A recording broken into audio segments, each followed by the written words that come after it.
बंदगी तू करना है, जिंदगी में बंदगी तू करना है, जिंदगी में बंदगी शर्मिंदा है, जिंदगी में बंदगी शर्मिंदा है। दुनिया में हाँ दुनिया का तलबगार न हो, दुनिया में हाँ दुनिया का तलबगार न हो, बाजार से गुजर खरीदार न हो। ये दुनिया एक मिसल कागज फूल है, ये दुनिया एक मिसल कागज फूल है, जिंदगी में बंदगी तू करना है, जिंदगी में बंदगी तू करना है, जिंदगी में बंदगी शर्मिंदा है, जिंदगी में बंदगी शर्मिंदा है। আল্লাহু আকবার বলেন। যারা জান্নাতে যাওয়ার আমল করে জান্নাতে যেতে পারবে না, যারা আল্লাহর ভয় দিলে নিয়ে পিওর ঈমান নিয়ে শিরক মুক্ত ইবাদত করে রোজা রেখে, যারা 5 ওয়াক্ত নামাজ পড়ে 4 তাসবিহ আমল করে যারা জান্নাতে যেতে পারবে না, যারা আল্লাহর সাথে অবাধ্যতা করে নাফরমানি করে যাদের কপালটা পুড়ে যাবে, জাহান্নামী হয়ে যাবে, আল্লাহ রাব্বুল আলামিন নবী বলেন অনেকগুলো আইটেমের শাস্তি দিবেন। তার মধ্যে থেকে একটা শাস্তি হবে আল জুর, প্রচন্ড ক্ষুধা আল্লাহ দিবেন। এমন ক্ষুধা দুনিয়ায় কখনো এমন ক্ষুধা বান্দার লাগে নাই। পাগলের মতো চিৎকার করবে, আল্লাহ দুনিয়ায় সকাল দুপুর রাত্রে সব 5 বেলায় খানা খাইছি, আয় আল্লাহ এমন ক্ষুধা কখনো আমার লাগে না। জাহান্নামে এত প্রচন্ড ক্ষুধা মালিক সহ্য হয় না, খাবার দেন। ফায়াস্তাগীসুনা আত-তাআম, তারা আল্লাহর কাছে খাবার চাইবে, আল্লাহ খাবার দেন। আয় আল্লাহ ক্ষুধা তো সহ্য হয় না। ফায়ুগাসুনা বিত-তাআম, আল্লাহ তাদেরকে খাবারের জন্য খাবার দিবেন। ও যুবক, খাবারের কথা আল্লাহ সূরা ওয়াকিআর মধ্যে ডাক দিয়া বলেন, লাআকিলুনা মিন শাজারিন মিন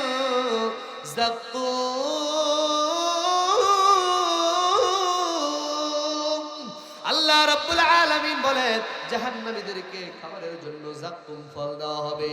ও আমার এলাকার যুবক ভাই, তুমি গুগলের মধ্যে সার্চ করে দেখবা, যাক্কুম লিখবা, যাক্কুম লেখার পর দেখবা টেনিস বলের মতো একটা ফল দেখা যায়। ওই ফলের উপরে লম্বা লম্বা কাঁটা বাবা, ওই লম্বা কাঁটাওয়ালা ফলটা আল্লাহ জাহান্নামীদেরকে খাবারের জন্য দিবেন। জাহান্নামীরা ওই ফলটা খায়া তারা খেয়ে ফেলবে, ক্ষুধার তাড়নায় তারা কামড় দিবে। যখন গিলতে যাবে নবী বলেন গলার মধ্যে ফলটা আটকায় যাবে, ফলটা গলার মধ্যে আটকায় যাবে, উপরেও যাবে না, পেটের নিচেও যাবে না। হাত করে তাকায় আল্লাহর দিকে তাকায় থাকবে, আল্লাহ আল্লাহ কি খাবার দিলেন, আল্লাহ সহ্য হয় না, আল্লাহ খাবারটা তো গলা আটকায় গেছে। এবার আল্লাহ রাব্বুল আলামিনের কাছে ফায়াস্তাগীসুনা বিশ-শারাব, তারা আল্লাহর কাছে পানি চাইবে, পানি। আয় আল্লাহ গলায় আটকায় গেছে, খাবারটা পেটে নামাইতে হবে, আল্লাহ পানি দেন। পানি চাওয়ার পর ফায়ুগাসুনাল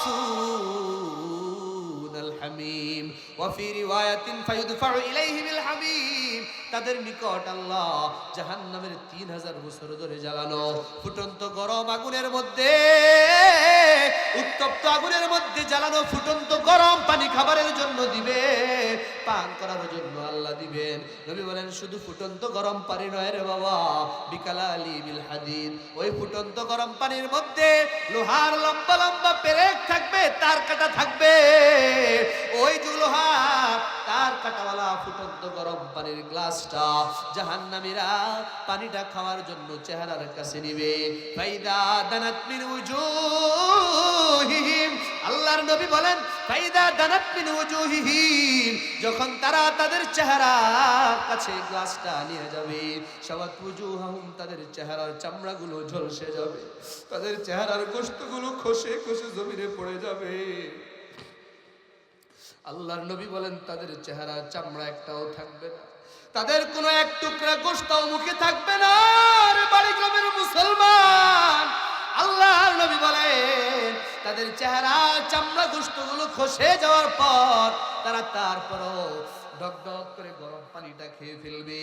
আল্লাহর নবী বলেন ফাইদা দাখালাত বুতুনাহুম, যখন তাদের পেটের মধ্যে গরম পানিটা ঢুকে যাবে, আত্মা ফি বুতুনিহি, তখন তাদের পেটের নাড়ি ভুঁড়ি, পেটের কলিজা গুদ্দা থেকে নিয়ে যা পেটের মধ্যে আছে সব গলায়া পিছনের রাস্তা দিয়ে বের হয়ে যাবে। নাউজুবিল্লাহ বলেন না নাউজুবিল্লাহ। আল্লাহর নবী বলেন সব পিছনের রাস্তা দিয়ে বের হয়ে যাবে। তারপরে জাহান্নামীরা পাগল হয়ে যাবে, শুকুরের মতো কুকুরের মতো চিৎকার করবে, মালিক এ কেমন আযাব, দুনিয়ায় তো বুঝতে পারি নাই জাহান্নামের আযাব এত কঠিন হবে, আয় আল্লাহ একটু আযাবটা কমায়া দেয়। ফেরেশতাদেরকে ডাক দিয়ে বলে জাহান্নামের প্রহরীরা, তোমাদের রব একটু বলো না আল্লাহ যেন শাস্তি কমায় দেয়। ফেরেশতারা ডাক দিয়ে বলে ক্বালু আওয়ালাম তাকু তা'তিকুম রুসুলুকুম বিল বাইয়িনাত, ফেরেশতারা ডাক দিয়ে বলবে ও জাহান্নামীর দল, তোদের কাছে কি রাসূলরা যায় নাই? তোদের কাছে কি রাসূল কোরআন নিয়ে যায় নাই? রাসূলের পর উলামায়ে কেরাম কি যায় নাই?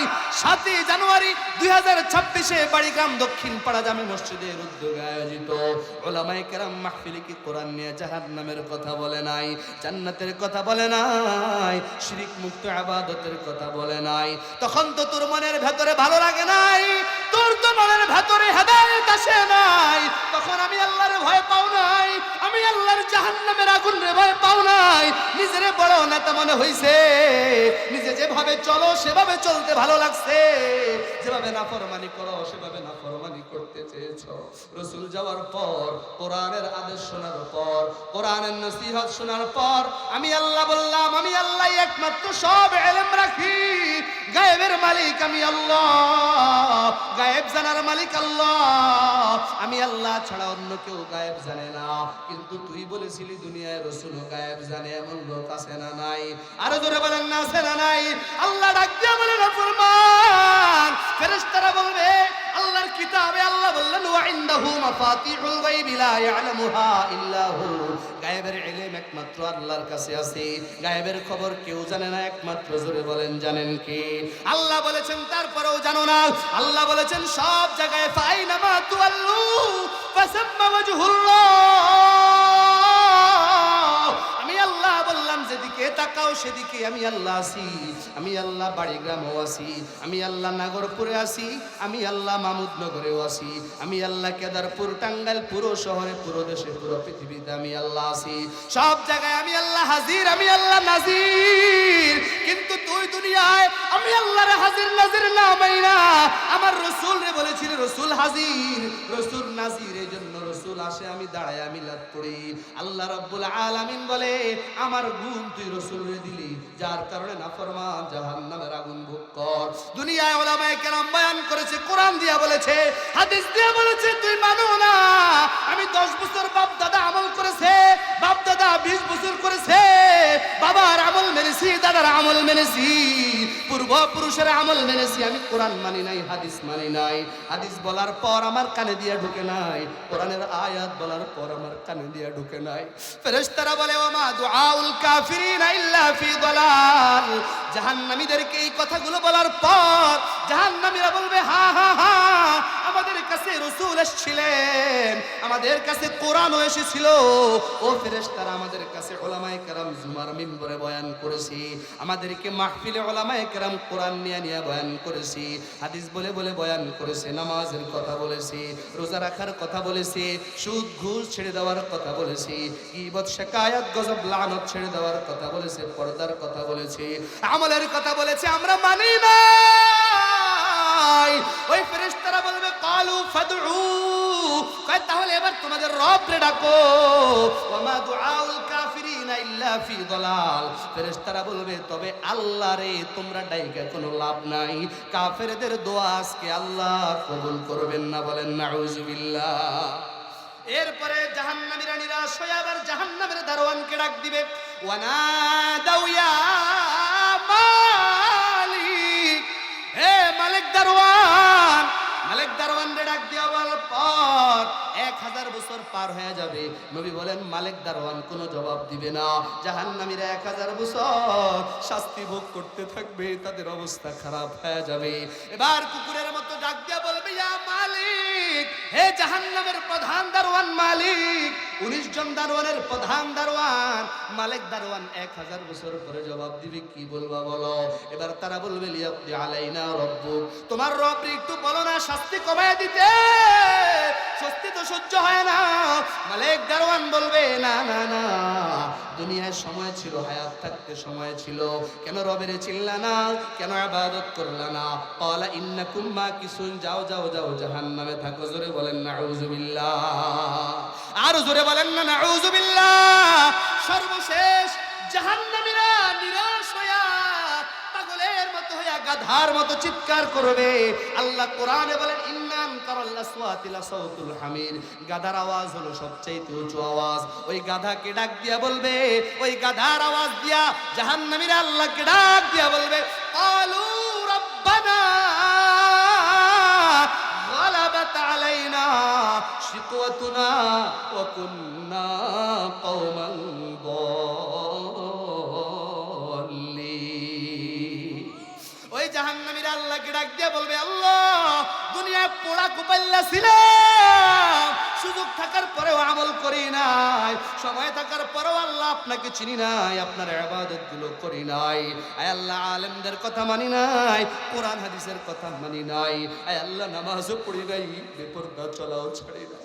আয় আল্লাহ আমাদের কপালটা দুনিয়ায় দুর্ভাগ্যবান ছিল, পোড়া ছিল। আয় আল্লাহ আমাদেরকে একটু দয়া করে আবার দুনিয়ায় পাঠায় দেন, দুনিয়ায় যায় আর কোনো জুলুম করব না, দুনিয়ায় যায় আর কোনো নাফরমানি করব না। আল্লাহ ডাক দিয়া বলবে, আল্লাহকে তারা বলবে, ফাইন উদনা ফাইন্না যালিমুন। আয় আল্লাহ যদি আমরা দুনিয়ায় যাই আবার গুনাহ করি তাহলে আমরা জালিম, আমাদেরকে যে শাস্তি দিবেন আল্লাহ সহ্য করব। আল্লাহ বলবে, না না বান্দা, আমি বলেছিলাম দুনিয়ার জীবনটা তোদের জন্য আমি সাজাই নাই, দুনিয়ার জীবনটা কাফেরদের জন্য সাজাইছিলাম। দুনিয়া তোদের জন্য কয়েদখানা ছিল, দুনিয়া তোদের জন্য মুসাফিরখানা ছিল। আমি আল্লাহর ইবাদত কেন করলি না? দুনিয়া সময় থাকতে কেন আমি আল্লাহকে মানলি না? কেন জাহান্নামের আগুনের ভয়ে গুনাহ ছাড়লি না? কেন এই মারাত্মক শাস্তির ভয়ে গুনাহ ছাড়লি না? আল্লাহ ডাক দিয়া বলে, বান্দা ও নাফরমানের দল, আর কোনো সুযোগ নাই। আমি আল্লাহ বলেছিলাম সুযোগ তো ওই পর্যন্ত যতক্ষণ চোখটা খোলা ছিল। লিকুল্লি উম্মাতিন আজাল, ইযা জা আজালুহুম লা ইস্তাখিরুনা সাআতাম ওয়া লা ইস্তাকদিমুন। নির্ধারিত একটা হায়াত আছে, হায়াত শেষ হয়ে গেলে 1 সেকেন্ড আগেও হবে না, পরেও হবে না। বান্দা ওই হায়াত পর্যন্ত তোর সময় ছিল, কেন আমি আল্লাহরে চিনলি না, মানলি না? যা যা যা, ক্বালাকসাউ ফিহা ক্বালাকসাউ ফিহা ওয়ালা তুকাল্লিমুন। আল্লাহ ডাক দিয়া বলে, বান্দা ও নাফরমানের দল, যা যা যা, লাঞ্ছিত হইয়া, অপমানিত হইয়া, অপদস্থ হইয়া যা নামের আযাব ভোগ করতে থাক। ওয়ালা তুকাল্লিমুন, খবরদার নাফরমান আমি আল্লাহর সাথে আর কথা বলবি না। জোরে বলেন নাউজুবিল্লাহ, জোরে আওয়াজ করে বলেন না নাউজুবিল্লাহ, জোরে বলবেন না নাউজুবিল্লাহ। তাহলে আচ্ছা, আপনাদের কাছে এবার প্রশ্ন, এই যে হাদিসের আযাবের কথা নবী বললেন, সহ্য করার ক্ষমতা কারো আছে? 1 সেকেন্ড আছে? যদি না থাকে বাবা, 2টা হাত তুলে আল্লাহকে দেখায় একটু শেষমেশ ওয়াদা করেন যে আমরা জাহান্নাম থেকে বেঁচে এই 6 আমল করে জান্নাতে যেতে চাই। কারা কারা একটু হাতটা দেখি? মাশাআল্লাহ, নারে তাকবীর, কোরআন সুন্নাহর আলো, লিল্লাহি তাকবীর। আল্লাহ ইয়াগুররান্নাকা তাকাল্লুবুল লাযীনা কাফারু ফিল বিলাদ।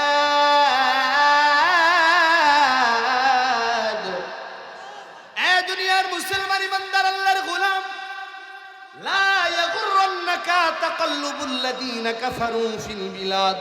তোমার মনে মনে প্রশ্ন, আল্লাহ আমি কালিমা পড়েছি, মুসলমান হয়েছি, 5 ওয়াক্ত নামাজ মসজিদে যায় পড়ি, একটা রোজাও ভুলেও ভাঙি না, আপনার কোনো নাফরমানি করি না, সুদে 1 টাকা লেনদেন করি না, টেবিলের নিচ দিয়ে 1 পয়সা ঘুষও খাই না, আয় আল্লাহ কোনো মিথ্যাও বলি না, গীবত করি না, শিকায়াত করি না, জুলুম বেবিচার কিছুই করি না, আয় আল্লাহ মুসলমান হওয়ার পরেও, এত আমল করার পরেও আল্লাহ আমারে তো সম্পদ দিলা না, তাকায় দেখি ইলন মাস্ক কোনো নামাজও পড়ে না, আপনারে আল্লাহ হিসাবে মেনেও নেয় না, আপনার রসুলকে রসুল হিসাবে মানে না, কত জুলুম করে, কত নাফরমানি করে, আমাদের বাড়ি গ্রামে কত মানুষ আছে জুলুম বেবিচার করে, কিন্তু সমাজের সবচেয়ে বড় পয়সাওয়ালা। আল্লাহ আমি নামাজ পড়লাম, রোজা রাখলাম, আমি কালিমা পড়লাম, তারপরও আমি মুসলমানদের কেন বেশি সম্পদ দিলা না? ওই কাফেরের টাকা পয়সা কেন বেশি? ওই বেনামাজির কেন টাকা বেশি? ওই বেরোজগারির টাকা কেন বেশি? সুদখোরের টাকা কেন বেশি? প্রশ্নটা জাগে কি জাগে না? আর জোরে বলেন, জাগে কি জাগে না? আল্লাহ ডাক দিয়া বলে, বান্দা লা ইয়াগুররান্নাকা তাকাল্লুবুল্লাযীনা কাফারু ফিল বিলাদ।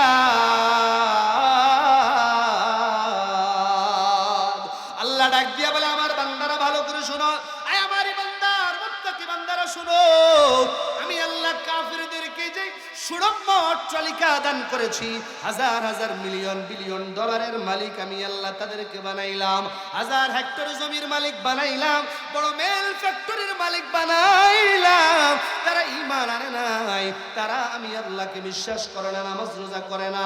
ও বান্দা, মনের ভেতরে কোনো ধোঁকা খাইবা না। আল্লাহ কেন কাফেররে বেশি সম্পদ দিলেন?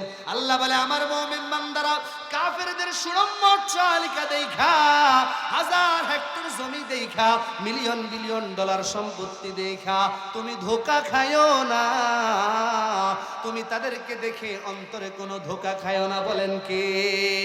আর জোরে বলেন, এই কথাটা বলেছেন কে? আল্লাহ বলেন, বান্দা তাদের সম্পদ দেখে ধোঁকা খায়ও না যে তারা বড় সম্পদশালী, তারা দুনিয়ায় সফল।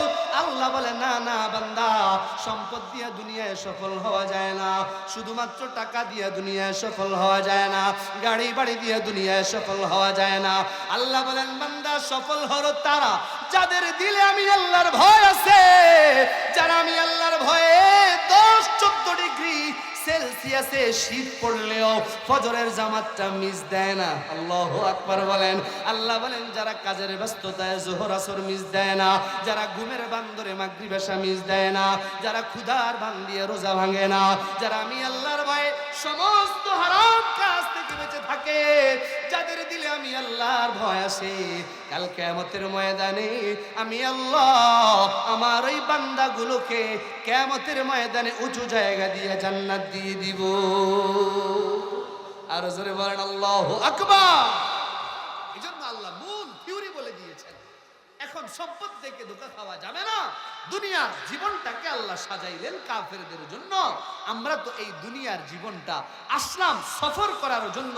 যেমন আপনি যদি ঢাকা যান, টাঙ্গাইল শহরে যায় যদি একটু সফর করেন, একটু থামেন, বিরতি দিচ্ছেন, ওইখানে আপনি মুসাফির, এক জায়গায় যায় বিরতি দিলেন। আগে বহু জায়গায় জাগির বাড়ি ছিল না, দেখছেন কিনা? জাগির থাকতো, বিশেষ করে হুজুররা, ছাত্ররা জাগির থাকতো, জাগিরে খাইতো। এই বলেন তো দেখি, জাগির বাড়িতে লজিং বাড়ি যেটাই বলেন, ওই বাড়িতে যারা থাকতো এরা কি আসল না নকল? আর বলেন, এরা কি স্থায়ী নাকি অস্থায়ী? অস্থায়ী ভাবে আসছে আবার চলে গেছে। এখন যদি কেউ বলে আমি জাগির বাড়ি পাইলাম, এখানে সুন্দর একটা বিল্ডিং করি, বলেন তো তার দাবিটা সত্য হবে না মিথ্যা দাবি হবে? মিথ্যা দাবি, কারণ এটা তো তার আসল বাড়ি নয়। আসল বাড়ি তার নিজের বাড়িতে আছে, এখানে জাগির আর লজিং থাকতে আসছে, কিছুদিন থাকবে, কাজ শেষ চলে যাবে। ঠিক তদ্রূপ আল্লাহ বলে, বান্দা দুনিয়াটা তোদের লজিং বাড়ি, আসল বাড়ি হলো জান্নাত।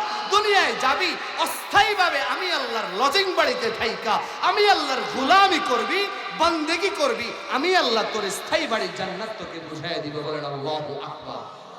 এজন্য আল্লাহর বন্দেগি করা, কি করা? বন্দেগি। আমরা সবাই আল্লাহর বান্দা। আল্লাহ বলেন, বান্দা বান্দা হইয়া বন্দেগি কর, আমি আল্লাহ তোর জন্য জান্নাত রেডি করে রেখেছি। চিল্লায় জোরে জোরে বলেন আল্লাহু আকবার। আল্লাহ রাব্বুল আলামিন 60-70 বছরের যে জিন্দেগি তোমার আমারে দান করেছে যুবক, ও আমার বাবাজি মা বোনেরা, আল্লাহ রাব্বুল আলামিন বলে বান্দা এই সামান্য জিন্দেগিতে যদি আমি আল্লাহর বন্দেগি করতে পারো, আমি আল্লাহ তোমার ঠিকানাটা আমার জান্নাত বানায় দিব। সুবহানাল্লাহ। এজন্য ইবাদত করতে, আল্লাহ পাকের গোলামি করতে রাজি আছেন তো সবাই ইনশাআল্লাহ?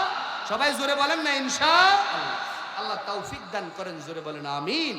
আল্লাহ পাক এই আয়াতের মধ্যে বললেন ওয়াল্লাযীনা তাকাউ ফাওকাহুম ইয়াওমাল কিয়ামা, যারা আল্লাহকে যত বেশি ভয় করবে আল্লাহ কিয়ামতে তত বেশি মর্যাদা দান করবে। এখন ভয়টা কাকে বলে সংক্ষেপে বুঝেন, আমার আলোচনা থেকে বুঝে আমলের নিয়তে যাবেন। এখন থেকে বিশেষ করে এই সময় থেকে নিয়ে শেষ পর্যন্ত খুব গুরুত্ব দিয়ে শুনবেন। তাহলে তাকওয়া, আল্লাহর ভয়, এটা এত দামি কেন? আল্লাহ কিয়ামতের ময়দানে যারা আল্লাহকে ভয় করবে তাদেরকে উঁচু জায়গায় দিবেন। ওই আল্লাহর ভয় জিনিসটা কি এটা বুঝতে হবে। হযরত উবাই ইবনে কাব নবীর সাহাবী, তাকে প্রশ্ন করলেন খলিফাতুল মুসলিমিন ওমর ইবনুল খাত্তাব, তিনি যখন খলিফা, মদিনার ইসলামের গদিতে যখন বসা হযরত আবু বকরের পর, খলিফা থাকা অবস্থায় হযরত ওমর ইবনুল খাত্তাব উবাই ইবনে কাবকে ডাক দিয়ে বলে, ইয়া উবাই ইবনে কাব আল্লিমনি মাত তাকওয়া ওয়া ফি রিওয়ায়াতিন আখবিরনি তাকওয়া। এই উবাই আমাকে বলো না তাকওয়া কাকে বলে, আল্লাহর ভয় কাকে বলে। হযরত উবাই ডাক দিয়ে বলে, ইয়া খলিফা, হে খলিফা আপনার কাছে জানতে চাই কখনো কি আপনি কাঁটাওয়ালা বাগান নিয়ে চলছেন নাকি? হযরতে ওমর ইবনুল খাত্তাব বলে, হ্যাঁ, যুদ্ধে যাওয়ার সময় কাঁটাওয়ালা বাগান দিয়ে আমি পাড়ি দিয়েছি। হযরতে উবাই বলেন, কেমনে পাড়ি দিয়েছেন? খলিফা বলে, আমি কাঁটাওয়ালা রাস্তা দিয়ে যাওয়ার সময় এমন ভাবে চলেছি যাতে আমার পায়ের মধ্যে কাঁটা না ঢুকে যায়, আমার শরীরের মধ্যে কাঁটা না ঢুকে যায়। হযরত উবাই ইবনে কাব ডাক দিয়ে বলে, খলিফা এটাই হলো তাকওয়া। ভালো করে বুঝেন, আল্লাহর ভয়। একটা সমাজে চলতে হলে, বাড়ি গ্রাম দক্ষিণ পাড়ায় চলতে হলে, এই সমাজের মধ্যে চুরির গুনাহ আছে, ডাকাতির গুনাহ আছে, নাচ গানের গুনাহ আছে, জিনা ব্যভিচারের গুনাহ আছে, মিথ্যা গীবত শাকায়াতের গুনাহ আছে, সমাজের মধ্যে জুলুম ব্যভিচারের গুনাহ আছে, এই সমাজের মধ্যে সুদ আর ঘুষের গুনাহ আছে, এই সমাজে বেপরদা নারীর গুনাহ আছে, এই সমাজে গজব দেওয়ার গুনাহ আছে। জোরে বলেন আছে না নাই? আরে কথা বলেন, মহিলারা মা বোনেরা গজব দেয় কি দেয় না? সব রকমের গুনাহ আছে, এভরিথিং। যত গুনাহ একটা সমাজের মধ্যে আছে, উবাই ইবনে কাব বলে, খলিফা ওই সব গুনাহ থেকে নিজের শরীরকে বাঁচায়া চলার নাম হলো আল্লাহর ভয়। সুবহানাল্লাহ বলেন। সমাজের কোন গুনার নাপাক যাতে শরীরের মধ্যে না লেগে যায়। যে ব্যক্তি সমাজে এমন ভাবে চলবে যে নিজের মধ্যে কোনো চুরির গুনাহ হবে না, সমাজে এমন ভাবে পুরুষটা চলবে কোনো মিথ্যার গুনাহ করবে না, সমাজে এমন ভাবে চলবে ওই মহিলাটা ওই নারীটা কোনো বেপরদার গুনাহ করবে না, সমাজে এমন ভাবে চলবে ওই নারীটা কথায় কথায় গজব দিবে না, সমাজে মহিলা এমন ভাবে চলবে স্বামীর অবাধ্য হবে না, সমাজে মহিলা এমন ভাবে চলবে পর পুরুষের সাথে দেখা দিবে না, সমাজে একজন পুরুষ এমন ভাবে চলবে সুদে লেনদেন করবে না, সমাজে এমন ভাবে চলবে ঘুষের লেনদেন করবে না, সমাজে এমন ভাবে চলবে অন্যের জমি জবরদখল করবে না, সমাজে এমন ভাবে চলবে দুর্বলের উপরে জুলুম করবে না। হযরত উবাই বলেন, এমন করে যারা চলতে পারবে তারাই হলো আল্লাহর মুত্তাকি বান্দা। আল্লাহ কিয়ামতের ময়দানে তাদেরকে সর্বোচ্চ জায়গা দিবেন। বলেন আল্লাহু আকবার। আর জোরে বলেন আল্লাহু আকবার। এটা হলো তাকওয়া, এটা হলো আল্লাহর ভয়। আপনি সমাজে গুনাহ করতে যাবেন, আল্লাহর ভয়ে আপনি গুনাহ করবেন না, এমন একটা ভয়, এমন একটা অবস্থা যাদের তৈরি হবে, ওয়াল্লাযীনা তাকাউ ফাওকাহুম ইয়াওমাল কিয়ামা, কিয়ামতের ময়দানে আল্লাহ তাদেরকে উঁচু জায়গা দান করবেন। সুবহানাল্লাহ। এজন্য এভাবে আল্লাহকে ভয় করতে রাজি আছেন কারা কারা? দেখি হাতটা দেখতে চাই। মাশাআল্লাহ, লিল্লাহি তাকবীর, লিল্লাহি তাকবীর। আল্লাহ সকলকে কবুল করেন, জোরে বলেন আমিন। লম্বা ঘটনা, সেদিকে যাব না, সেদিকে গেলে আমার দেরি হয়ে যাবে। সংক্ষেপে শুধু একটা কথা বলি যেটা আপনাদের বুঝতে সহজ হবে। আল্লাহর ভয়ে যদি গুনাহ ছেড়ে দেওয়া যায় পুরস্কারটা আল্লাহ কত দামি দিবেন একটা ভালো করে শুনবেন। হাদিসের কিতাবের মধ্যে স্পষ্ট উল্লেখ আছে, হযরতে ওমর ইবনুল খাত্তাব রাদিয়াল্লাহু তাআলা আনহুর জামানার এক যুবকের কথা, যে যুবকটা সব সময় হযরতে ওমরের দরবারে সামনে বসতেন। সুবহানাল্লাহ বলেন। যুবক হযরতে ওমর ইবনুল খাত্তাবের মজলিসে প্রত্যেকদিন বসেন, বয়ান শুনে আসার পর কোরআন তিলাওয়াত করে তার অসুস্থ মায়ের খেদমতের জন্য যায়। ও যুবক ভাই, ভালো করে শুনো। আমি দেখি প্যান্ডেলে বহু যুবক আছে, খুব ভালো করে শুনবা। যারা আল্লাহর ভয়ে গুনাহ ছাড়বে তাদের পুরস্কারটা কি হবে? যাদের দিলের মধ্যে তাকওয়া নামক আল্লাহর ভয় নামক মেডিসিনটা আছে, তাদের পুরস্কারটা কোন জায়গায়? ভালো করে শুনেন। যুবক প্রত্যেক দিন যায়, কোরআন পড়ে মায়ের কাছে রওনা দেয়। একদিন যায়, 2 দিন যায়, যাওয়ার পথে যুবতী নারী তাকে বড় পছন্দ করে ফেললো।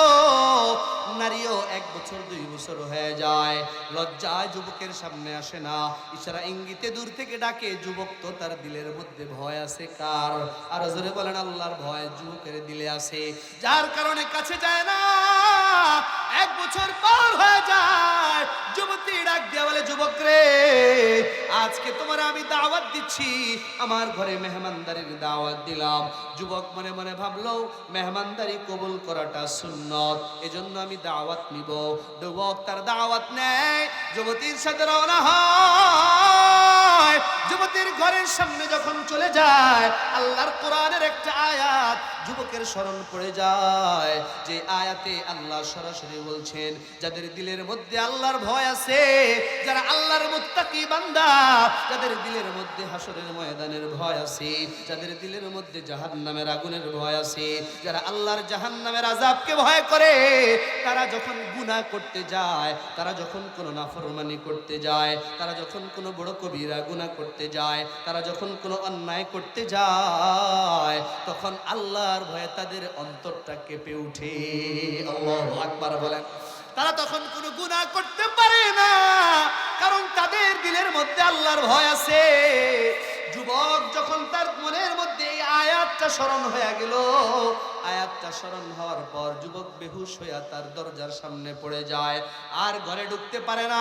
এবার যুবতী বড় বিপদে পড়লো, হারে যুবকরে আমার ঘরে দাওয়াত দিলাম, রাস্তায় বেহুশ হলে তো বাঁচা যাইতো, এখন আমার ঘরের সামনে এসে পড়লো, কিভাবে তারে এখান থেকে আমি সরায়া দেই?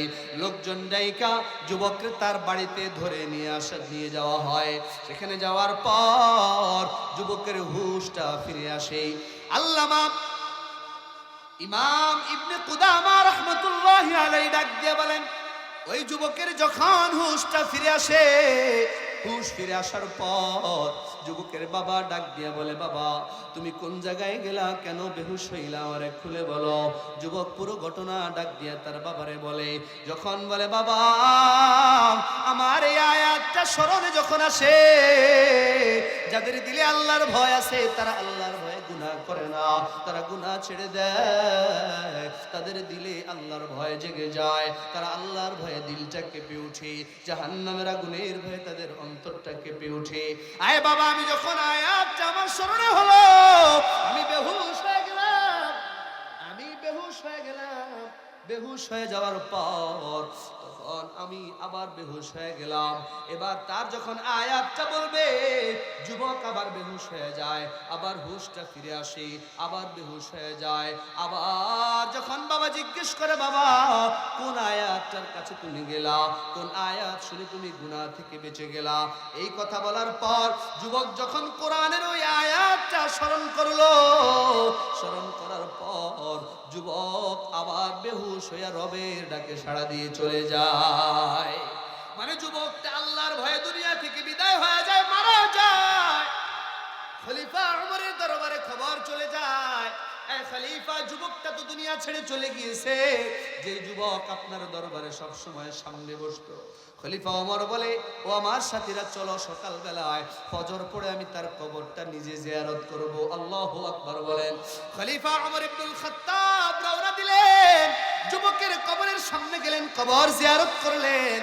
আর পুরো ঘটনা শুনে খলিফা ডাক দিয়া বলে, যুবক তুই বড় কত কাজ করলি, কত বড় মর্যাদা আল্লাহ তোরে দিয়েছে জানোস নি? আল্লাহ সূরা রহমানের মধ্যে ডাক দিয়া বলে, যারা আল্লাহর ভয়ে গুনাহ ছেড়ে দেয়, যাদের অন্তরে তাকওয়া আছে, খোদার ভয় আছে, যারা আল্লাহর ভয়ে দুনিয়ায় কোনো গুনাহ করবে না, আল্লাহ তাদেরকে দুইটা জান্নাত দিবেন। আল্লাহ ডাক দিয়া বলেন, ওয়ালিমান খাফা মাকাম রাব্বিহি জান্নাতান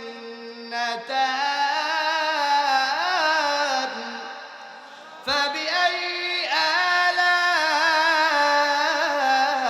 আলাই রাব্বিকুমা তুকাযযিবান।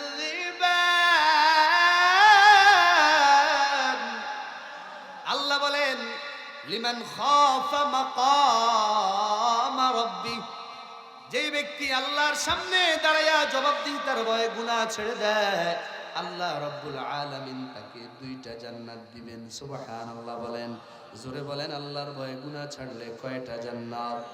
আর জোরে বলেন, কয়টা জান্নাত? ও বাড়ি গ্রামের মুসলমান, জান্নাতগুলো কেমন? আল্লাহর নবী বলেন, ইন্না ফিল জান্নাতি জান্নাতাইনে জান্নাতাইন, জান্নাতীদেরকে আল্লাহ জান্নাতে দুই দুই চারটা বাগান দিবেন। বুখারী শরীফের রিওয়ায়াত, নবী বলেন, জান্নাতাইন মিন যাহাব, দুইটা বাগান হবে স্বর্ণের বাগান।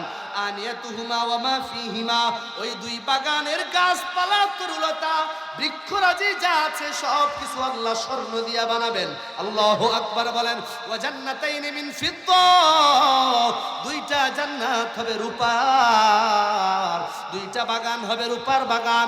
ওই রূপার বাগানের আনিয়াতুহুমা ওয়া মা ফিহিমা, পান পাত্র, বৃক্ষলতা, তরলতি যা আছে সব কিছু আল্লাহ রূপা দিয়ে জান্নাতীদের জন্য বানাবেন। আল্লাহু আকবার বলেন, আরো জোরে বলেন না আল্লাহু আকবার। এমন জান্নাতে আমরা সবাই যেতে চাই তো ইনশাআল্লাহ? যদি যেতে চাই, তাকওয়ার কোনো বিকল্প নাই, তাকওয়া নামক মেডিসিনের কোনো বিকল্প নাই। এই মেডিসিন যার অর্জন হবে, সে সমস্ত গুনাহ থেকে বাঁচতে পারবে। জোরে বলেন আল্লাহু আকবার। আল্লাহ সকলকে এই মেডিসিন তাকওয়া তথা আল্লাহর ভয় নিয়ে সমাজে মৃত্যু পর্যন্ত চলাচল করার তৌফিক দান করেন। সকলে জোরে বলেন আমিন। তাহলে আমরা সবাই সিদ্ধান্ত নিয়েছিলাম, হাত তুলে বলেছিলাম, দুই ঠিকানার কোন ঠিকানায় যেতে চাই? জান্নাত। জাহান্নাম থেকে বাঁচতে চাই। তো জাহান্নাম থেকে বাঁচার, জান্নাতে যাওয়ার কিছু আমল, এগুলো শিখে তারপরে বাড়িতে যাবেন। সকলে বলেন না ইনশাআল্লাহ? অনেকে দাঁড়ায় আছেন, একটু সামনে চলে আসেন, জায়গা করে দেন, একটু খালি জায়গাগুলো পূরণ করে ফেলেন, একটু সামনে চলে আসেন। লা ইলাহা ইল্লাল্লাহ, জোরে লা ইলাহা। এক নম্বর, জাহান্নাম থেকে বেঁচে আল্লাহর জান্নাতে যদি আমরা যেতে চাই, তাহলে এক নম্বর আমাদের আমল হলো ঈমান বিল্লাহ। এক নম্বর পিওর ঈমান। জোরে বলেন এক নম্বর। এই এখন থেকে যা বলবে আমলগুলো ভালো করে মুখস্থ করবেন। মা বোনেরা যারা আছেন, বাবাজিরা, যুবক ভাইয়েরা, প্রত্যেকের জন্য এই মাহফিলের আয়োজন। শুধু ঢাকা থেকে বিভিন্ন জায়গা থেকে বক্তা আসবে, সুর দিয়ে বয়ান করবে, এক কানে ঢুকবে আর এক কান দিয়ে বের হয়ে যাবে। এই উদ্দেশ্যে মসজিদ কমিটি মাহফিল দেয় নাই। মাহফিলের মূল উদ্দেশ্য, কোরআনের মাহফিলের মূল উদ্দেশ্য হলো আমলের মাধ্যমে নিজের জীবন তরিকে জান্নাত পর্যন্ত নিয়ে যাওয়া। কথা ঠিক না বে ঠিক? এই জন্য ভাই আমলের নিয়তে শুনে যাবেন। এক নম্বর আমল, যেহেতু আমরা সবাই ওয়াদা করেছি জান্নাতে যাব, দুনিয়ার জীবনে থাকার কোনো জায়গা নাই, প্রধান মেডিসিন তো দিয়ে দিলাম। কার ভয়? আরো জোরে বলেন না, কার ভয়? আল্লাহর ভয়ে গুনাহ ছাড়লে কয়টা জান্নাত? আরো জোরে বলেন না, কয়টা? এক নাম্বার সবক মনে থাকবে তো ইনশাআল্লাহ। দুই নাম্বার হলো পিওর ঈমান। সবার আগে ঈমান আলোচনা, ওটা আগে চলে আসছে। তাহলে এক নাম্বার মূল আলোচনা হলো ঈমান। জোরে বলেন কি? আরো জোরে কইতে পারেন না? ঈমান। ঈমান, ঈমানদার আমাদের সমাজে বহু আছে, কালিমা পড়ছে। ঈমানদার নামাজের মসজিদে যায়া সিজদা করে, আবার বাবার দরবারে যায়াও সিজদা করে। আছে না নাই? আওয়াজ দেখি আসতে। মানিকগঞ্জে, আপনাদের টাঙ্গাইলে বাবার দরবারে সিজদা হয় না? আর একটু জোরে কর না। যারা সিজদা করেন একটু চিন্তা করেন। আমি দুইটা হাদিস বলবো, আমি কখনো বানায় কথা বলি না। দুইটা হাদিস বলবো, আপনারা তো সিজদা করেন আবেগে। আমার বাবা শুয়ে আছে, মুহাব্বতের লোক শুয়ে আছে, তারা একটু সিজদা করি, মুহাব্বতটা বাড়বে। নবী কি বলেন ভালো করে শুনেন, আপনি যে বাবার মোহাব্বত দেখাইতে যাইয়া সেজদা করলেন আর ঈমান থেকে বঞ্চিত হইয়া জাহান্নামে আপনি পড়ে গেলেন, সেটা কি একবারও ভেবে দেখেছেন? পিওর ঈমান আনতে হবে, এমন ঈমান যে ঈমানের ক্ষেত্রে আল্লাহর সাথে কাউকে শরীক করা যাবে, আরো জোরে বলেন শরীক করা যাবে লা ইলাহা ইল্লাল্লাহ, লা ইলাহা ইল্লাল্লাহ, নেই কোনো মাবুদ আল্লাহ ছাড়া। এই যে ঘোষণাটা দিলেন, আল্লাহ ছাড়া কোনো ইবাদতের উপযুক্ত নাই। এবার আপনাদের কাছে জানতে চাই, বাবা সিজদা করা ইবাদত কি ইবাদত না? আরো জোরে বলেন না, সিজদা করা কি ইবাদত? জোরে বলেন সিজদা করা কি? আরে কথা বলে না, সিজদা করা ইবাদত। আপনি বললেন ইবাদতের উপযুক্ত, ইবাদত পাওয়ার উপযুক্ত একমাত্র, জোরে বলেন কে? আপনি কালিমা পড়লেন আল্লাহ ছাড়া কাউরে মাবুদ মানি না, তাহলে সিজদা করা ইবাদত। এখন যদি যায়া বাবার দরবারে কবরের সামনে সিজদা হয়, তাহলে আপনি বললেন আল্লাহ ছাড়া কাউরে সিজদা করা যাবে না, আবার যায়া বাবারে সিজদা করলেন। এবার জানতে চাই ঈমান থাকবে না চলে যাবে? আর জোরে বলেন না, ঈমান থাকবে নি? তাহলে এমন ঈমান নিয়ে আল্লাহর জান্নাতে যাওয়া যাবে না। যদি জান্নাতে যেতে হয় পিওর বেজাল মুক্ত ঈমান লাগবে, শিরিক মুক্ত ঈমান লাগবে। ওই ঈমান নিয়ে যারা কবরে যাবে, আল্লাহর নবী বলেন আল্লাহ ওই পিওর ঈমানের বদৌলতে জান্নাত দান করে দিবেন। বলেন আল্লাহু আকবার। হাদিসের কিতাবের নাম সহিহ ইবনে হিব্বান। ইবনে হিব্বানের 225 নম্বর হাদিস। আল্লাহর নবী মুহাম্মদুর রাসূলুল্লাহ সাল্লাল্লাহু আলাইহি ওয়াসাল্লাম উম্মতকে ডাক দিয়ে বলে, উম্মত ইন্নাল্লাহা সায়ুখাল্লিসু রাজুলান ইয়াউমাল কিয়ামাতি মিন উম্মতি, আমার উম্মতের এক ব্যক্তিকে আল্লাহ কিয়ামতের ময়দানে ডাক দিবেন। ডাক দেওয়ার পর ফায়ানশুরু আলাইহি 99 সিজিল্লা, আল্লাহ রাব্বুল আলামিন তার সামনে এভাবে একটা দুইটা খুলতে খুলতে 99টা গুনাহের খাতা খুলে দিবেন। বলেন নাউজুবিল্লাহ। একটা দুইটা খাতা নয় রে বাবা, হাদিস বলছে, হাদিস সহিহ ইবনে হিব্বানের 225 নম্বর হাদিস। নবী বলেন আল্লাহ তার সামনে 99টা গুনাহের খাতা খুলবেন। একটা হবে মিথ্যার গুনাহ, একটা গীবতের গুনাহ, একটা বেনামাজের গুনাহ, একটা বেরোজগারির গুনাহ, সুদ ঘুষের গুনাহ। এভাবে গুনার খাতা খুলতে খুলতে 99টা খাতা হয়ে যাবে। আল্লাহ এবার ডাক দিয়ে বলবে, বান্দা এই যে 99টা খাতার মধ্যে তোমার এতগুলো গুনাহ আছে, আমি আল্লাহ জানতে চাই আমার ফেরেশতারা কি কোনো জুলুম করে অন্যায় করে তোমার গুনাহ উঠাইছেনি? ওই বান্দা ডাক দিয়া বলবে, লা ইয়া রাব্বি, না না না রব, আপনার ফেরেশতারা কোনো জুলুম করে নাই, আপনার ফেরেশতারা কোনো অন্যায় করে নাই। এখানে আমি যত গুনাহ করেছি ফেরেশতারা লিগ্যাল গুনাহগুলো উঠাইছে। সুবহানাল্লাহ কন্না। ওই বান্দা আল্লাহর সামনে অস্বীকার করবে না। বান্দা বলবে আল্লাহ আপনার ফেরেশতারা কোনো জুলুম করে নাই। 2 নাম্বার আল্লাহ ডাক দিয়া বলবে, ইয়া আব্দি, আয় বান্দা, আমার ব্যাপারে তোমার কোনো অভিযোগ আছে নাকি? আমার ফেরেশতার ব্যাপারে অভিযোগ আসেনি। বান্দা ডাক দিয়া বলবে, লা ইয়া রাব্বি, না না না আল্লাহ আপনি আহকামুল হাকিমিন, আপনার চাইতে বড় বিচারক তো আর কেউ নাই। আয় আল্লাহ আপনার চাইতে বড় ইনসাফকারী তো আর কেউ নাই। আয় মালিক আপনার ব্যাপারে আমার কোনো অভিযোগ নাই, ফেরেশতাদের ব্যাপারেও কোনো অভিযোগ নাই। এবার আল্লাহ ডাক দিয়া বলবে, বান্দা ইয়া আব্দি ইতিহা হুনা, আয় বান্দা এদিকে আয়, ইনদি লাকা আমালুন, তোর জন্য আমি আল্লাহর কাছে একটা স্পেশাল আমল আছে। আল্লাহু আকবার বলেন, আর জোরে বলেন না আল্লাহু আকবার। তোর জন্য আমি আল্লাহর কাছে একটা স্পেশাল আমল আছে, বান্দা এদিকে আয়। বান্দা আসার পর আল্লাহ এক টুকরা কাগজ হাতে উঠায় দিবেন। এত বড় কাগজ না বাবা, সামান্য একটা টুকরা কাগজ আল্লাহ হাতে উঠায় দিবেন। আর বলবে, বান্দা যা যা যা, মিজানের পাল্লা যেটা আমি আল্লাহ কায়েম করলাম, ওয়া নাযাউল মাওয়াজিনাল কিসতা লিয়াউমিল কিয়ামা ফালা তুজলামু নাফসুন শাইআ, এমন একটা মিজানের পাল্লা আমি আল্লাহ কিয়ামতের ময়দানে কায়েম করব, যেই মিজানের পাল্লায় আমলনামাও মাপা হবে, গুনাহও মাপা হবে। সামান্য সরিষা দানা সমপরিমাণ গুনাহও মিস যাবে না, সরিষা দানা সমপরিমাণ আমলও মিস যাবে না। আমি আল্লাহ কোনো বান্দার উপরে জুলুম করব না। আল্লাহ বলেন, বান্দা তোর জন্য আমি আল্লাহর কাছে একটা আমল আছে, ল ল ল এই আমলটা নিয়ে মিজানের পাল্লায় রেখে দিয়ে জোরে বলেন না আল্লাহু আকবার। আর ফেরেশতাদেরকে ডাক দিয়ে বলবে ইয়া মালাইকাতি, এই ফেরেশতারা দিকে আমার এই বান্দার 99টা গুনাহের খাতা গুছালো, গুছায়া ওই পাল্লার মধ্যে রেখে দেই। আর বান্দাকে ডাক দিয়ে বলবে বান্দা তুই তোর হাতের কাগজটা ওই পাল্লায় রেখে দে। ফেরেশতারা 99টা গুনাহের খাতা রাখবে, বান্দা কাগজের টুকরাটা রাখবে যেটা আল্লাহ বান্দার হাতে দিয়েছেন। আল্লাহর নবী বলেন ওই কাগজের টুকরাটা পাল্লায় যখন ওই বান্দা রাখলো, 99টা গুনাহের খাতার চেয়ে ওই কাগজের টুকরা পাল্লাটা ভারী হয়ে গেছে। আল্লাহু আকবার। আওয়াজ হয় না? জোরে বলেন না আল্লাহু আকবার। আল্লাহর নামটা জোরে আওয়াজ দিয়ে বের হয় না? জোরে বলেন আল্লাহু আকবার। আল্লাহর নাম বললে গুনাহ হবে না, সওয়াব হবে। সওয়াবটা শেষে বলবো, তারপর একটু অংশ বলে দেই, তাহলে বলতে সুবিধা। নবী বলেন মান ক্বালা আল্লাহু আকবার মিন কিবালি নাফসিহি, অন্তর থেকে যে একবার আল্লাহু আকবার বলবে, কাতাবাল্লাহু লাহু 20 হাসানা ওয়া হুত্তাত আনহু 20 সাইয়্যা, আল্লাহ সাথে সাথে 20 নেকি ডান পাশে লিখবেন, 20 গুনাহ বাম পাশ থেকে মুছে দিবেন। আল্লাহু আকবার বলেন। এবার জোরে বলা যাবে না আল্লাহু আকবার? তাহলে কি বলতেছিলাম?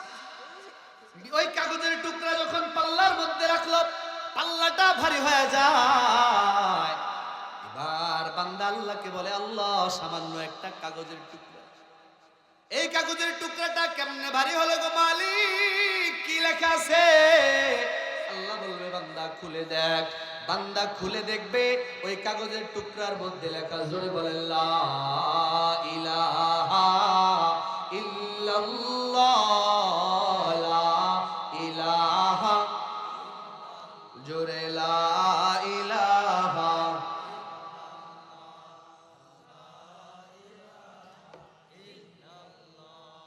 লা ইলাহা ইল্লাল্লাহু।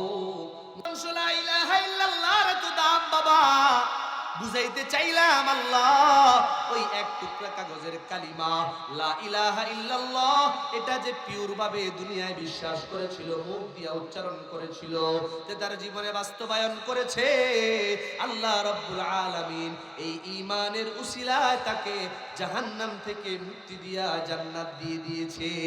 সুবহানাল্লাহ।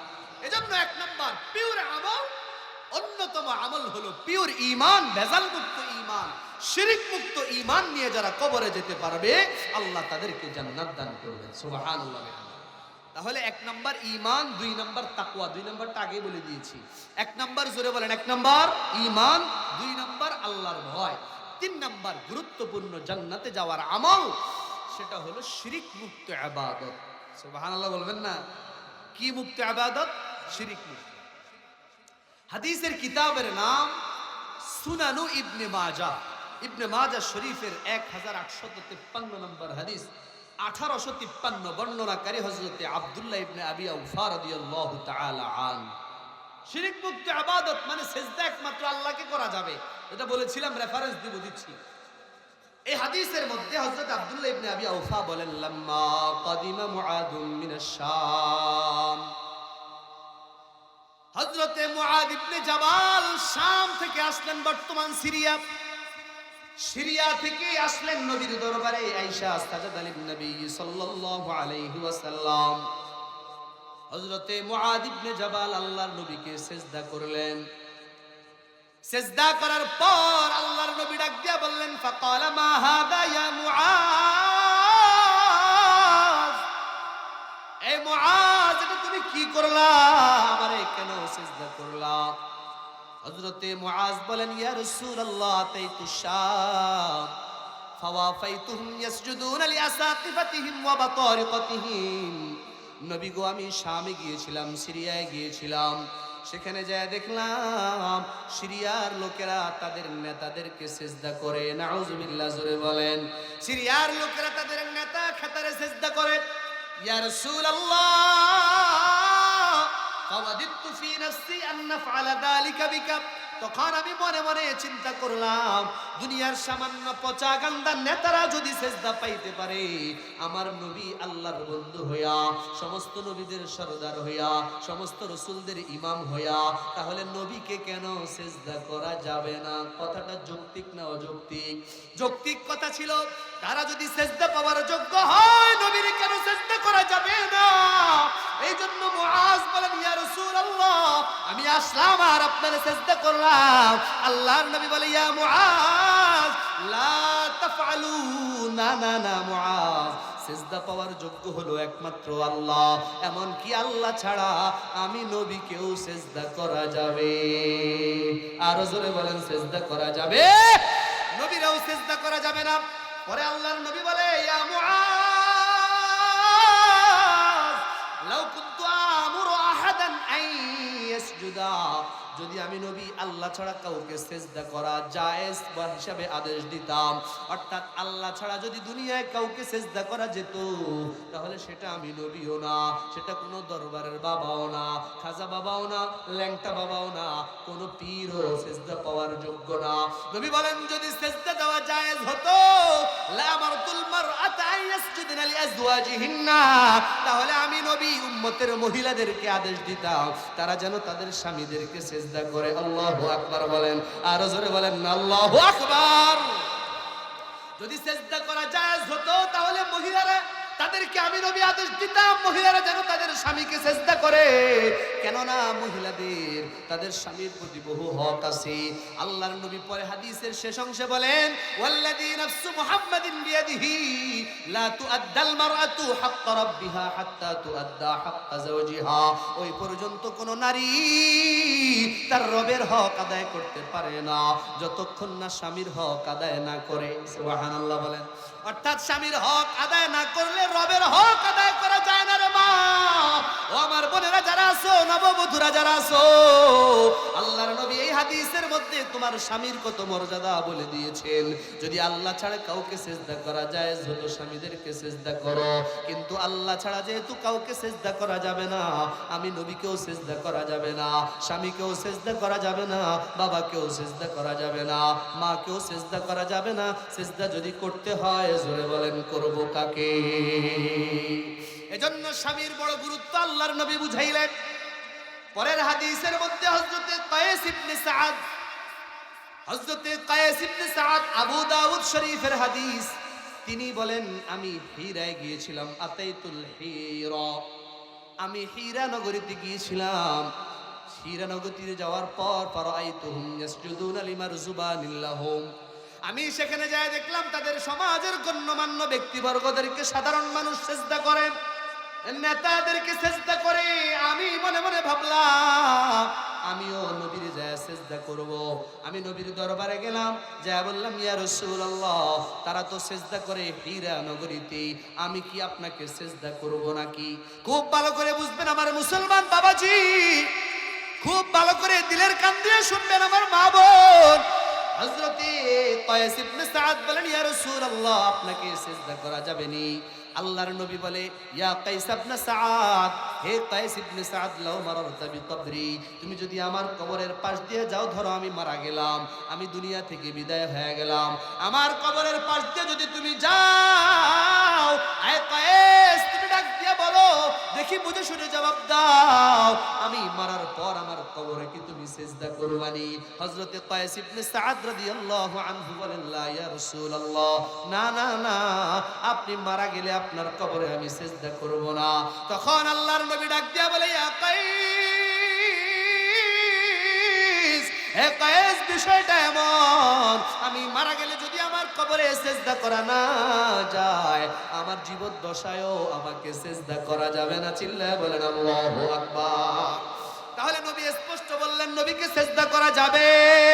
এবার আপনাদের কাছে জানতে চাই, ও বাড়িগ্রামের মুসলমান, যদি বিশ্ব মানবতার মুক্তির দূত, আকায়ে নামদার, তাজদার মদিনা, জিগর গোশায়ে আমেনা, ইমামুল আম্বিয়া, সাইয়্যিদুল আম্বিয়া, মুহাম্মদুর রাসূলুল্লাহ সাল্লাল্লাহু আলাইহি ওয়াসাল্লামকে যদি সিজদা করা না যায়, তাহলে খাজা বাবার কবরে সিজদা করা যাবে নি?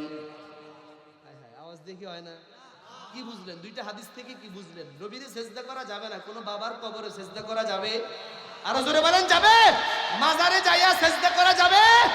কোনোভাবে যাওয়া যাবে না। কারণ ভাই, কবরে আপনি যদি সেজদা করেন, মৃত মানুষকে সেজদা করেন, আল্লাহর সাথে শরীক হবে, ঈমানের মধ্যে গলত চলে আসবে, আপনার জীবন তরিটা অটোমেটিকলি জাহান্নামে চলে যাবে। বলেন নাউযুবিল্লাহ। তাহলে এবার আপনাদের কাছে প্রশ্ন, আল্লাহর নবীকে সেজদা করা যাবে না, তারপরে আল্লাহর নবী আমাদেরকে জান্নাতে সুপারিশ করে নিয়ে যাবেন। সুবহানাল্লাহ। আল্লাহর নবীকে সেজদা করা লাগবে না, এমনি নিয়ে যাবেন। এখন যারা মনে করে বাবার কবরে সেজদা করলে বাবা সুপারিশ করে কিয়ামতের ময়দানে জান্নাতে নিয়ে যাবে, এমন দাবিদার লোক এই টাঙ্গাইল মানিকগঞ্জে আছে না নাই? আমাদের বাংলাদেশের চট্টগ্রাম, সিলেট, ওদিকে বিভিন্ন মাজারের লোকজন আছে না নাই? যারা মনে করে বাবার কথা বললে, বাবার দোহায় জান্নাতে যাওয়া যাবে, কেরামান কাতিবিন প্রশ্ন করলে বাবার কথা বললে তারা ছেড়ে দিবে, এমন আকীদা বিশ্বাস যারা পোষণ করে, তাদের ঠিকানা ওই বাবার উপরে ভরসা করেই থাকতে হবে। বাবাও যাবে জাহান্নামে, তুমিও যাবে জাহান্নামে। আল্লাহ হেফাজত করুন, জোরে বলেন আমিন। কেরামান কাতিবিন রোজ হাসরের দিন আল্লাহর কাছে যদি করে অভিযোগ, আমি বলবো দুনিয়ায় ছিলাম খাজা বাবার লোক। বলেন নাউযুবিল্লাহ। কেরামান কাতিবিন রোজ হাসরের দিন আল্লাহর কাছে যদি করে অভিযোগ, আমি বলবো দুনিয়ায় ছিলাম ল্যাংটা বাবার লোক। নাউযুবিল্লাহ। আপনাদের কাছে জানতে চাই, খাজা বাবার কথা বললে আর খাজা বাবার কবরে সেজদা করলে কেরামান কাতিবিন ছাড়বে না, পিঠের চামড়া উঠায় লাবে। এজন্য পাল্টা কবিতা বানানো হয়, কেরামান কাতিবিন রোজ হাসরের দিন তোরা যারা ছিলি খাজা বাবার লোক, তো গজুতা মাইরা কইব জাহান্নামে ঢোক। কথা ঠিক না বেটে? এই জন্য বাবার কবরে সেজদা করা যাবে না। হ্যাঁ, কোন ওলি আল্লাহর মাজারে যাইয়া তাদের কবর জিয়ারত করে আল্লাহর কাছে চাওয়া যাবে, কবর জিয়ারত করলে সওয়াব পাওয়া যাবে, কিন্তু কবরে যাইয়া কখনো সেজদা করা যাবে? সন্তান বাবার কাছে চাওয়া যাবে না, সন্তান দেওয়ার মালিক জোরে বলেন কে? এটা হলো শিরক মুক্ত ইবাদত। এমন যদি ইবাদত করতে পারি, বাবা কারো যদি মনে কষ্ট যে আমারে মাফ করে দিন, কেন বলতেছি? দুইটা হাদিস বললাম, 3 নম্বর হাদিস নেন। যদি আপনি শিরক মুক্ত ইবাদত করতে পারেন, নামাজ মসজিদে আসলেন, পড়লেন, মানুষ নামাজি বলবে, এই জন্য নয়। রোজা রাখবেন, মানুষ রোজাদার বলবে। হজ করবেন, মানুষ হজ হাজি সাহেব বলবে, নামের শুরুতে আল হাজ লাগবে। এই উদ্দেশ্যে যদি আপনি হজ করেন, মানুষ নামাজি বলবে। এই উদ্দেশ্যে যদি নামাজ পড়েন, রোজা রাখেন, দান সদকা করেন, তাহলে ওই ইবাদত দিয়া আল্লাহর জান্নাতে যাওয়া যাবে না। কারণ ইবাদতের মধ্যে আপনি শিরক করলেন, লোক দেখানো ইবাদত করলেন, এটা শিরকে খফি হয়ে যাবে। এই ইবাদত দিয়ে জান্নাতে যাওয়া যাবে না। হ্যাঁ, আপনার নামাজ, কুল ইন্না সালাতি ওয়া নুসুকি ওয়া মাহইয়ায়া ওয়া মামাতি, নবী বলে দেন, আমার নামাজ, আমার রোজা, আমার কুরবানি, আমার জীবন, আমার মরণ, আমার জিকির, আমার তিলাওয়াত, আমার পর্দা, আমার সমস্ত সত্য ইবাদতগুলো সব হবে একমাত্র আল্লাহর জন্য।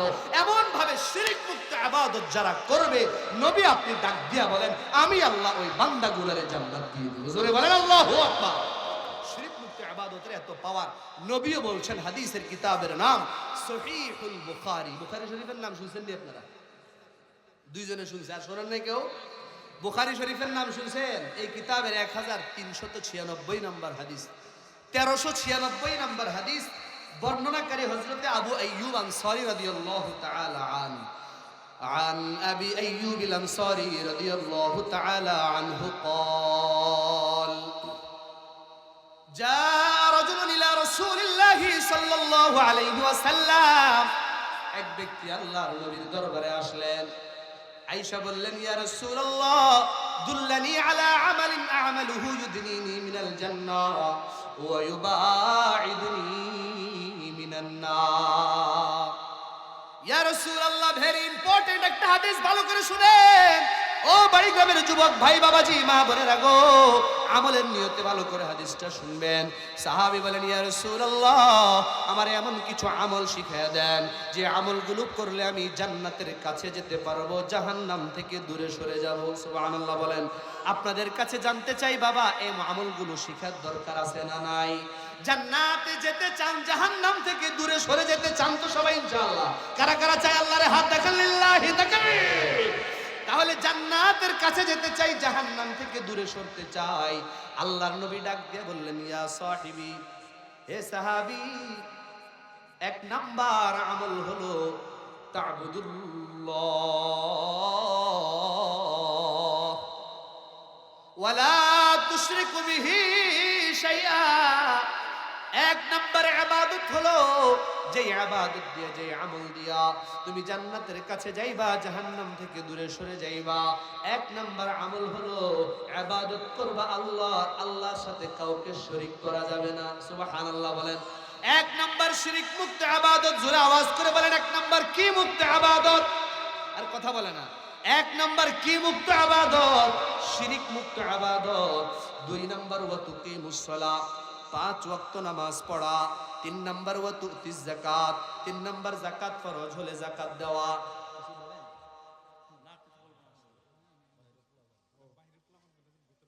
আচ্ছা, এই বাহিরে যারা আছে ভিতরে চলে আসো, দাঁড়াইয়া কথা বলবা না, সামনে জায়গা খালি আছে, ভিতরে চলে আসেন। আপনারা মাহফিলের অবস্থা সুন্দর করেন, ইনশাআল্লাহ আমাদের উপরে রহমত নাজিল করবেন কে?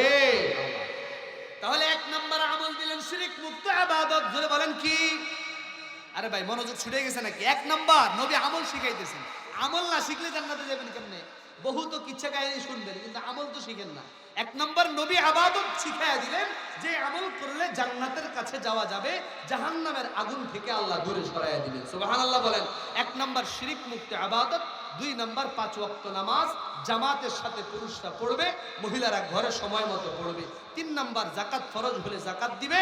4 নাম্বার আত্মীয়তার সম্পর্ক কেউ ছিন্ন করলে তুমি জোড়া দিবা। নবী বলেন তাহলে জান্নাতে চলে যাবে। সুবহানাল্লাহ বলেন। তাহলে নবী আমল শিখালেন কয়টা? 4টা। আমল 4টা করবো তো ইনশাআল্লাহ। 5 ওয়াক্ত নামাজ পড়তে হবে বাবা। ফজরের জামাতে মুসল্লি কম হয়, বাকি 4 ওয়াক্ত মোটামুটি হলেও ফজরে কম হয়, অথচ বাকি 4 ওয়াক্তের চাইতে ফজরের জামাতের দাম আল্লাহর কাছে বেশি। সুবহানাল্লাহ। আল্লাহর নবী বলেন, রাকাতা মিনাল ফাজরি খায়রুম মিনাদ দুনিয়া জামিআ। ফজরের নামাজের 2 রাকাত সুন্নতের দাম সারা দুনিয়ার সমস্ত স্বর্ণ মুদ্রা, রৌপ্য মুদ্রা, হীরা জওহর মণিমুক্তা, মিলিয়ন বিলিয়ন ডলার, হাজার হেক্টর জমির চাইতে ফজরের নামাজের 2 রাকাত সুন্নতের দাম আল্লাহর কাছে বেশি। বলেন আল্লাহু আকবার। আরো জোরে বলেন আল্লাহু আকবার। এই ফজরের জামাতটা মিস দিয়েন না।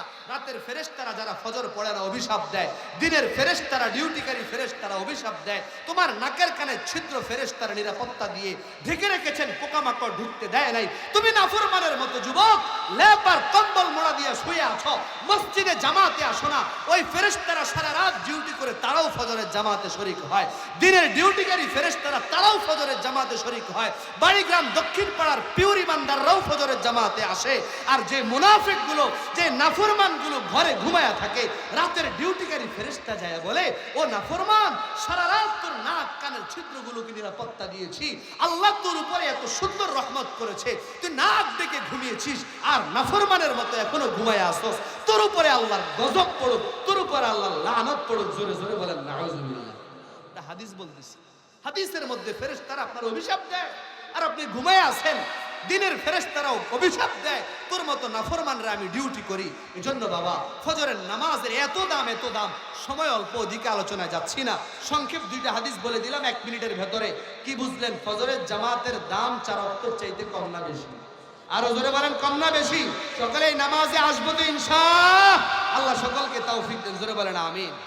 এবার আসেন 4 নাম্বার জান্নাতে যাওয়ার আমল, বেশি বেশি রোজা রাখা। ফরজ রোজার পাশাপাশি কিছু নফল রোজা রাখা।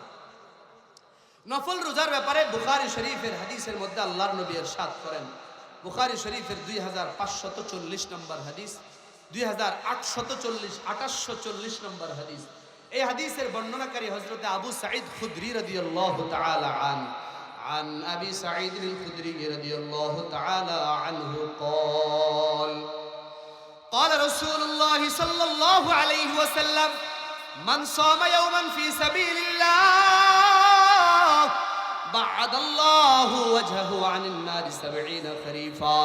যে ব্যক্তি একদিন আল্লাহর সন্তুষ্টির জন্য রোজা রাখবে, জোরে বলেন কয়দিন? আরে ভাই আমল নিয়ে যান, জান্নাতে যাওয়ার আমল। নবী বলেন একদিন যে ব্যক্তি আল্লাহকে পাওয়ার জন্য রোজা রাখবে, প্রতি সপ্তাহে সোমবার, বৃহস্পতিবার অথবা আরবি মাসের 13, 14, 15 মাসে 3টা রোজা রাখবে। নবী বলেন একটা রোজা আমার যেই বান্দা রাখবে, আমার যেই বান্দি একটা রোজা রাখবে, আল্লাহ তাকে 70 বছরের দূরের রাস্তায় তার চেহারাটা সরাইয়া দিবে। সুবহানাল্লাহ। একদিন রোজা রাখলে 70 বছর জাহান্নাম থেকে দূরে সরাইয়া দিবেন কে? আরো জোরে বলেন কে? আর যদি 2টা রোজা রাখেন 7 গুণে 14, 140 বছর দূরে সরাইয়া দিবেন। আল্লাহু আকবার, জোরে বলেন আল্লাহু আকবার। 5 নাম্বার আমল জাহান্নাম থেকে বাঁচার, জান্নাতে যাওয়ার 5 নাম্বার আমল। এই আমলটা বড় দামি আমল বাবা, খুব মনোযোগ দিয়ে শুনবেন। হাদিসের কিতাবের নাম সহিহুল জামি'। কি বললাম? সহিহুল, মাশাআল্লাহ। কয়েকজন বলছেন যুবকদের মুখ দিয়ে বের হয় না। আচ্ছা আর্জেন্টিনার খেলোয়াড়দের নাম বলেন দেখি যুবক ভাই। ওই যে আর কিতাবের নাম মুখ দিয়ে বের হয় না। হলিউড বলিউডের নায়কের নাম বলেন, মুখস্থ বলে দিবে 8-10 জন, মুখে বাসবে না। একটা হাদিসের কিতাবের নাম মুখ দিয়ে বের হয় না। এর চাইতে মুসলমানদের জন্য লজ্জার আর কিছু হতে পারে না। জোরে বলেন ঠিক না বেঠে? এজন্য হাদিসের কিতাবের নাম পারলে মুখস্থ করেন, সাহাবাদের নাম মুখস্থ করেন, রাসূলের নাম মুখস্থ করেন। শুরু থেকে পর্যন্ত কতজন সাহাবীর নাম বললাম, কতগুলো হাদিসের কিতাবের নাম বললাম। এখন যেটা বললাম এই কিতাবের নাম সহিহুল জামি'। বলেন না সবাই, জোরে বলেন সহিহুল জামি'। এই কিতাবের 1718 নম্বর হাদিস, 1718 নম্বর হাদিস। বর্ণনাকারী সাহাবী 2 জন। 1 নম্বর হযরতে আবু হুরায়রা রাদিয়াল্লাহু তাআলা আন, 2 নম্বর হযরতে আবু সাঈদ খুদরি রাদিয়াল্লাহু তাআলা আন। عن أبي هريرة وأبي سعيد الخدري رضي الله عنهما